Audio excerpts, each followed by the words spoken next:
Il y a des matins où je me sens comme si je m'étais pas vraiment réveillé. Quand je tombe sur des affaires comme les nouvelles sortes de pogo pour le déjeuner, c'est encore pire. Qu'est-ce que ça va être après des Pop-Tarts aux épinards stroganoff, des Fruit Loops au ketchup, tant qu'à tout mettre à l'envers? Mais une fois que j'ai vu que ça existait, les pogos au petit déjeuner, j'avais pas vraiment le choix de les essayer.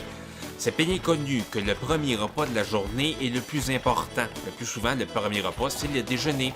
Ce qui fait que faim pas faim, il faut se gaver. Il faut manger, manger et manger. Et puis, pourquoi pas manger des pogos? Il y a plusieurs façons de faire cuire des pogos. À la fournaise, à 425 degrés Fahrenheit, ça fonctionne, ou encore sur le barbecue si vous en avez un sur le balcon ou dans la cour arrière, ou même le manger gelé comme un popsicle. Moi, je préfère personnellement la cuisson au micro-ondes. Ça fait un pogo gluant, humide, j'adore. Regarder des pogos cuire au four à micro-ondes, ça peut être amusant, mais on a vite fait le tour, vous trouvez pas? Si on allait examiner la boîte d'un peu plus près, j'ai choisi le pogo déjeuner à la saucisse au bacon enrubanné dans une pâte de déjeuner. Pour 4 pogos, ça va me faire 720 calories, juste assez pour commencer la journée. Chose très drôle, sur le côté en français, ça dit préparé au Québec, tandis que dans le côté en anglais, ça dit préparé au Canada. C'est drôle parce qu'on voit que les questions de la langue sont pas tout à fait réglées. Qu'est-ce que c'est biscuit batter? Est-ce que c'est ça de la pâte à déjeuner? Je savais pas ce que c'était. Et quand la cuisson du pogo au micro-ondes est sur le point de se terminer, chaque seconde semble prendre 1000 ans parce que j'ai tellement faim et parce que j'ai tellement hâte de les manger. Avant même la fin du bip, je vais pour ouvrir la porte du micro-ondes. Je prends l'assiette même si elle est très chaude, mais c'est pas si grave parce que c'est pas assez chaud pour se brûler.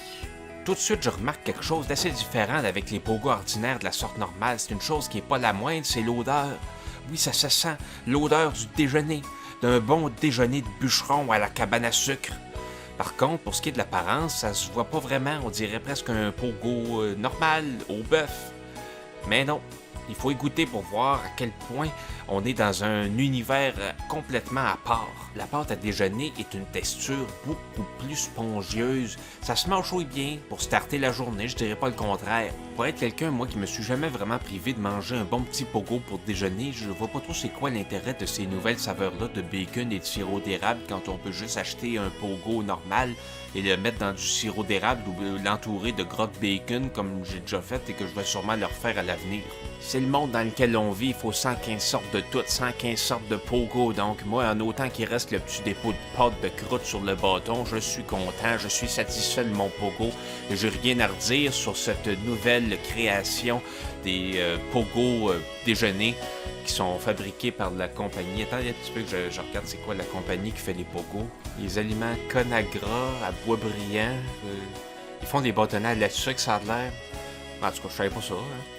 Mais c'était une découverte culinaire pour... je savais même pas que ça existait. Ah, que c'est drôle. Hein? Bon, ben... J'espère que ça vous a pas donné trop faim. On se revoit pour un prochain vidéo.